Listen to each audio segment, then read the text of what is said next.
This video is a follow-up to last week's video, which was about pronation of the right foot. I was talking about pronation of the right foot, that usually in the left AIC pattern, a lot of people will end up feeling their weight on the outside of their right foot, more towards the heel and outside on the right foot. And because of that, they lose the ability to pronate the foot, or there's pronation going on, but the foot itself is still in a supinated position. And until the arch of the right foot can come down, you can't transfer to the left. You can't shift your weight to the left. So the importance of getting pronation, the actual movement of pronation, full pronation, or the sense of pronation, is really, really important, and that can get thrown off when you're in the left AIC pattern, and then the right TMCC pattern, and the right TMCC, well, right BC, right TMCC. The whole right side stays overactive because you never actually shift your weight to the left. And your weight is you're feeling the weight on the outside of your right foot. Now, I started to get questions about how do you, through emails and comments, how do I pronate my right foot? How do I train pronation? And the response is you don't actually have to train pronation because it's built into the exercises. And I know that's going to sound weird, but you have to understand what PRI techniques and exercises are really doing.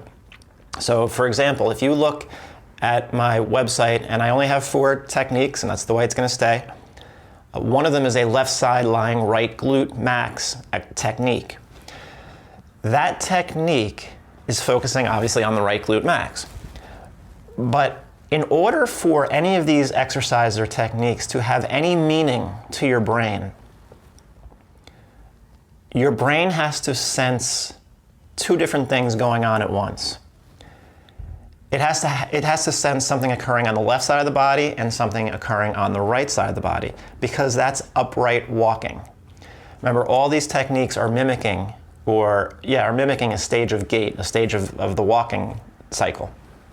So when we are pronating our right foot and then preparing to push off the right toe, at the same time our left heel is hitting the ground and our weight is starting to shift. It's that transition period from right arch to big toe push, toe off, to left heel and towards mid stance, where the pelvis has to go from the right side, orient to the left. So pronation and orientation of the pelvis and push off with the big toe have to occur at the same time.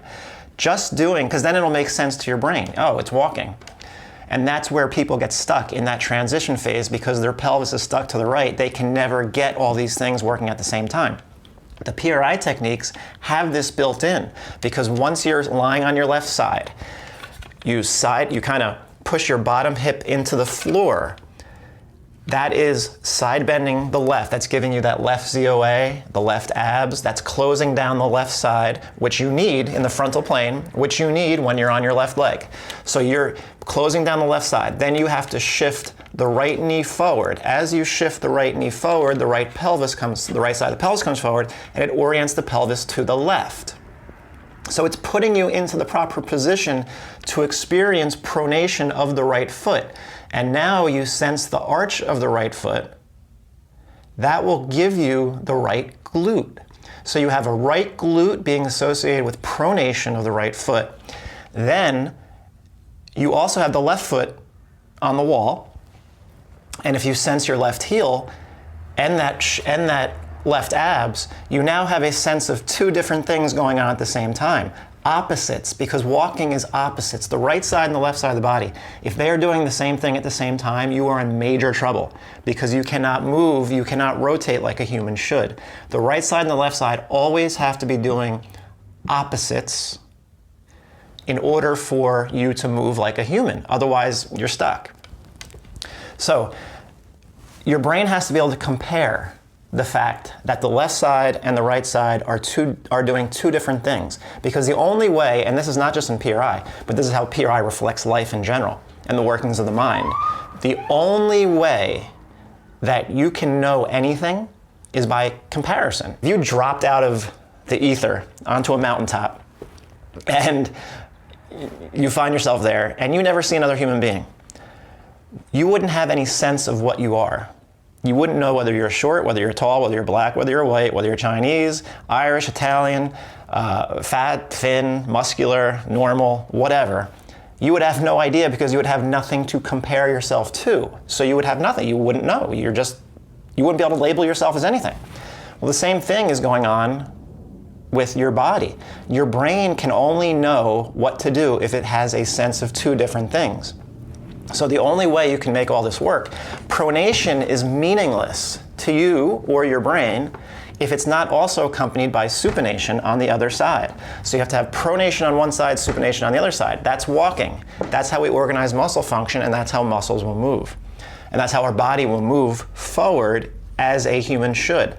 So you have to give pronation meaning. Just trying to work on pronation, just pushing your foot down or just doing stretches to try to get pronation is meaningless to your brain. It's not going to do it. I mean, you can do it, but it's not going to have any meaning, so it won't have any carryover. Until you can sense your right side and your left side of your body doing two different things at once, activating different muscles, you are going to have very limited success. Luckily, everything I just talked about is literally built into every PRI technique, because your right side and your left side are always doing something different. That's why I talk about the arch of the right foot and the heel of the left foot so often, because your brain can make use of that. Arch of the right foot, right glute, push to the left, relax the right side, let it open up. Left heel, pull the pelvis, gives you left hamstring, pull the pelvis back, internally rotate the left leg, left AFIR, left FAIR, left ZOA, trunk rotation back to the right side. It all makes sense. It carries over. Of course, you have to train it quite a bit because you're trying to break a habit of doing things incorrectly. But the point being, if you do not work on two sides at once, if you cannot get the right side and the left side doing two different things at once, if you just work on pronation of the right foot, no meaning to your brain. Couple of pronation of the right foot, sense of the right arch to feel the right glute, plus the left heel and the left hamstring or left inner thigh, now that can be worked into forward ambulatory movement that we call gait.